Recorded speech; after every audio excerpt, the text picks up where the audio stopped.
Welcome to my own dark corner of the web. I'm your host, 5 minutes or less review, and basically the subject right now, which is Cypress College Professor Berates student.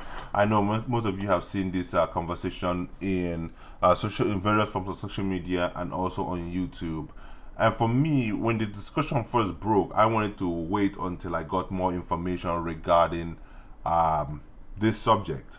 And now that I have a clear understanding of what is actually happening, I can now give an opinion regarding the story. Now, before I get into this, I just want to make something very clear to everybody.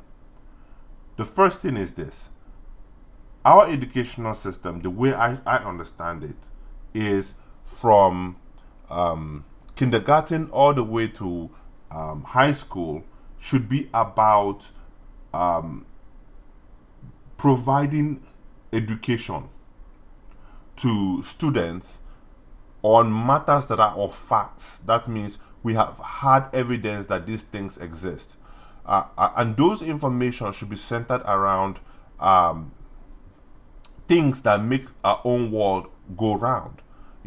Things that these children can actually say, you know what, this is what's happening in our society. This is what, the scientists have found so far. Just fact-based information, right? To make sure that our children can properly function in the society. Now, when you move away from the college area, from the high school area and into college or the universities, well, guess what's going to happen, right? Although some of those fact-based or solid-based ideas are going to come into play, okay, where we already know what the information is, you're trying to specialize in a certain area, right? But when it comes to fluid information, right, debates, ideologies, and so on and so forth, the university system is supposed to be a zone, okay, like an arena where fluid ideas come to clash, okay?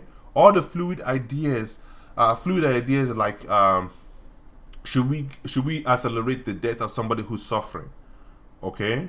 Or should we allow nature to take its own course?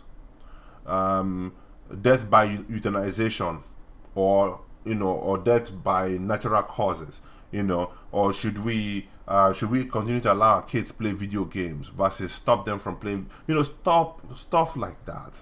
Ideas that are fluid, that we're not really sure about, the studies haven't been done continuously to actually tell us, okay, this is the right course of action. This is what the university system, when it comes to the fluid ideas, should be about. That discussion, that healthy discussion. Students should be able to bring their ideas into the universities and have those ideas clash among each other. And those ones which everybody can simply say, you know what, I agree, that's common sense, will win in the situation. In my personal opinion, the role of the professor may be, most of the time, in my personal opinion, is for them to stand in the middle zone. That is, they're going to serve as a referee for all this discussion and also help the students to realize that, you know what, I can have a conversation with somebody who has a different idea than I am without getting angry. People need to be able to have a conversation with people who have different ideologies and to be able to see where they are coming from, to be able to understand their own position, to be able to put themselves in that other person's own shoes, but without losing themselves in the process. That means I understand where you're coming from. I can see our similarities. And even though our dissimilarities are huge, but I can understand that we have a similar footing here. And as a result of that, I'm going to respect your opinion, and I expect that you respect my own opinion also. It's as simple as that. That is what the university system is supposed to be. And the professor is supposed to stay in the middle as like a judge, basically. Just be partial. Just be in the middle. In this situation, I don't need to tell you. You can watch the clip on your own. You can see what the lady was doing. And personally, I get scared that these are the individuals who are basically helping in guiding our young leaders of tomorrow, okay, down their own path of thinking. We cannot allow this, okay? We cannot allow this. A professor is supposed to, from time to time, maybe serve as a devil's advocate, but not put their own bias into it. And even if they're going to serve as a devil's advocate, they need to state, you know what, let me throw a monkey wrench into your conversation. How would you feel if this happened? How would you feel if that happened? You have to weigh the student and maybe help clarify certain things that the student might not understand. Okay? So, I'm just going to keep it as that for now, you know. But I'm just going to simply say, you know, watch the video and see what many of our kids have to contend with. Because if this is happening all over the state, if this is the kind of people that, you know, if this is the kind of situation that these kids are going to be going through, we are in trouble. Because God only knows what kind of ideology are being said in the classroom. And if not because of this Zoom call, we won't have captured this.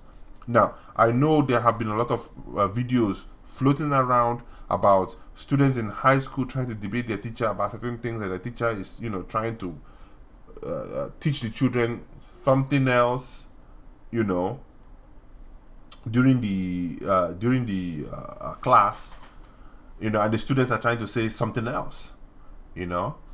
I know it has been captured in high school, but what I'm trying to say here is this. If not because of what was captured, we wouldn't have known what is going on, especially in this class. And guess what? Let's just say he wrote a paper on this subject area, right? About calling police people heroes, and made all his case on that paper. Would this instructor have failed him just because he wrote that paper? What grounds does this guy have to protect himself if tomorrow he wrote a paper clearly expressing himself, making sure that his voice is heard? Let me put it like this for you. If you had a paper, if you had to turn in a paper and you wrote that paper so great, right? You had a point, maybe it was a bad point. Let's just say you say, I believe in hitting women, right? And you wrote a phenomenal paper. You made your points, you made sure that you put a couple of things in there that make sense, right? As an instructor, when I look at it, I was like, wow, the kid made sense, right? But I felt like, okay, maybe some of his ideas were wrong, right? What I'm going to do is I'm going to give him his points. But I'm going to call him in and have a discussion with him with somebody else who's a little bit more knowledgeable in this subject area, so that we can have a debate on it, so that he can actually see both sides of the argument. You know what I'm saying? He has not committed a crime. He has not done anything wrong. It's just that, you know, we're able to see both sides of the argument. Growing adults, okay, developing adults, that's what I'll call him. There's maybe 18 or 20 years. Well, developing adults, he's in college, yeah, sure. 18, 20 years, yeah. Should feel the freedom of knowledge when it comes to fluid ideas. And we as Americans, we need to protect this. We need to protect an individual's freedom of thinking. Sure, they're bad ideas, they're good ideas, but when you come to the universities, you have to understand one thing. It's an arena of new ideas. In fact, in the universities, when you go in there, people are constantly researching, you know, finding out new things. That's the main reason of university. That's why they call it a university.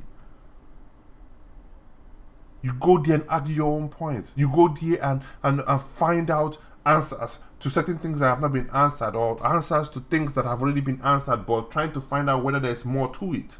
That's the whole purpose of a university. Not to give you information and simply say, you know what, go out there and work. No. You can do that all the way from high school. Many jobs, you can actually go from high school into the job. All you just need to do is just get on the job training for 3 months and you're good to go. You can do the job. For the universities are for certain things, several ideologies, certain ethics that you need to learn while you're there. You get to you get away from home. You go around others.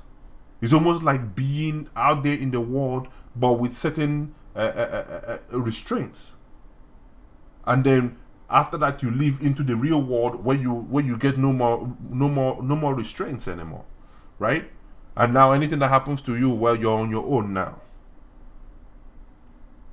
The university is supposed to be a partial, like a mock battle for real life. How do you deal with others? How do you tolerate other ideologies that you're gonna expose yourself to? You know, and the instructors are supposed to always stay partial in this situation. Stay in the middle. Don't try to impose your own ideas on others. Anyway, that's all I have to say about this conversation. I think I've spoken a lot, and I believe that most people who watch this are going to immediately understand this. So, this talking point I'm giving is not that valid. So, I'm just giving my own 2 cents, so that anyone who can listen should listen. You know, but it's quite unfortunate that we have to see a young man or even a young woman that might it might happen to tomorrow, who may be forced to accept an instructor's ideology just to pass a class or to have their own say, you know, on a subject. It's quite frightening, you know, that some of these kids might be going through it. So, all right, guys, that's all I have to say concerning this subject. I'll be back with another discussion at a later time today. All right, thank you very much.